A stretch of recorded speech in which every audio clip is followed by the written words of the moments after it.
In what may be a political first, Mr. Trump used tonight's rally to announce his choice for Secretary of Defense, making big news.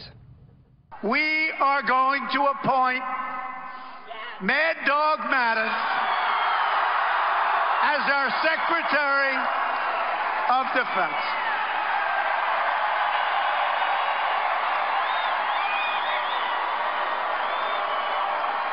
But we're not announcing it till Monday, so don't tell anybody. MADDOG. He's great.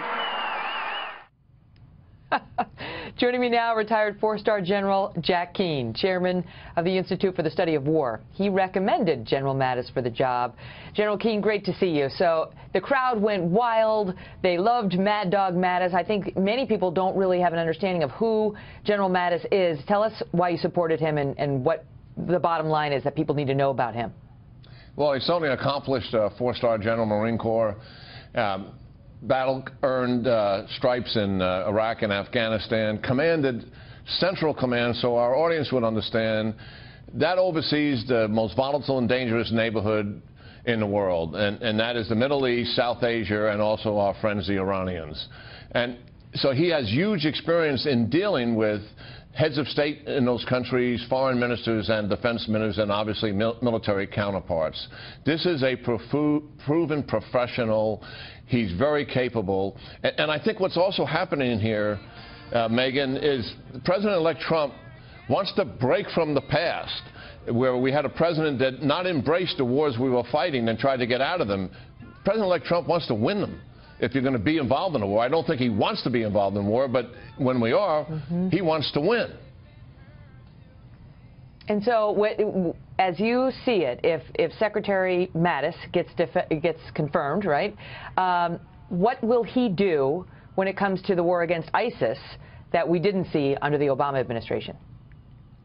Yes.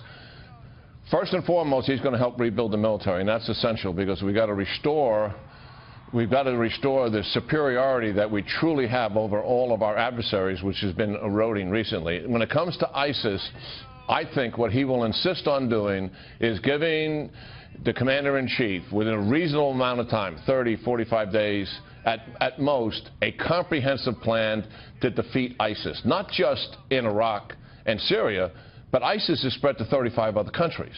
It doesn't mean that we're going to put troops in those 35 other countries, but we have to have some kind of strategy to deal with those countries and how we can pool our resources and certainly our thinking in how to cope with this spreading dilemma that the Obama administration has failed miserably at coping with.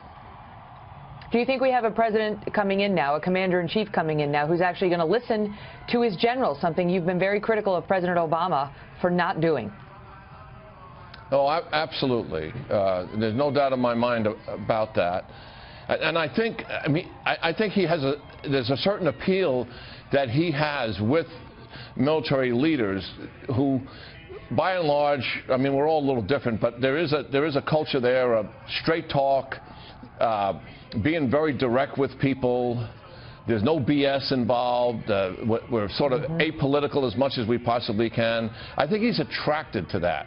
So, yes, he's going to listen to him. But listen, generals need oversight just like any other major cabinet post or executive agency in the executive branch of the government. And that is appropriate for the president to do. He is the commander-in-chief. He is the civilian control of the military. And he will provide that oversight, I'm convinced, with his staff also.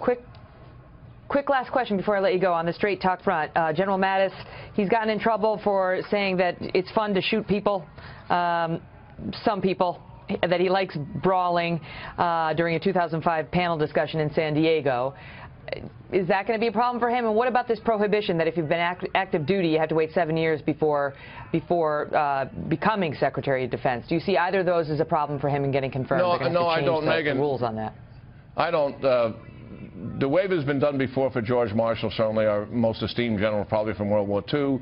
The Congress is already working in the House and the Senate to get that waiver for General Mattis because there'll be tremendous support for him. He'll get the waiver. He'll get confirmed. Yes, that was a remark that he probably regrets. And the name MADDOG came from how he talks to his troops.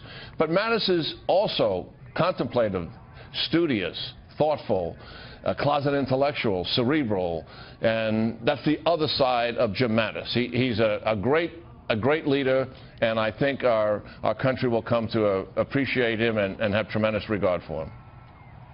Well, it's great to hear your enthusiasm. General, always a pleasure. Thank you, sir. Good talking to you, Megan.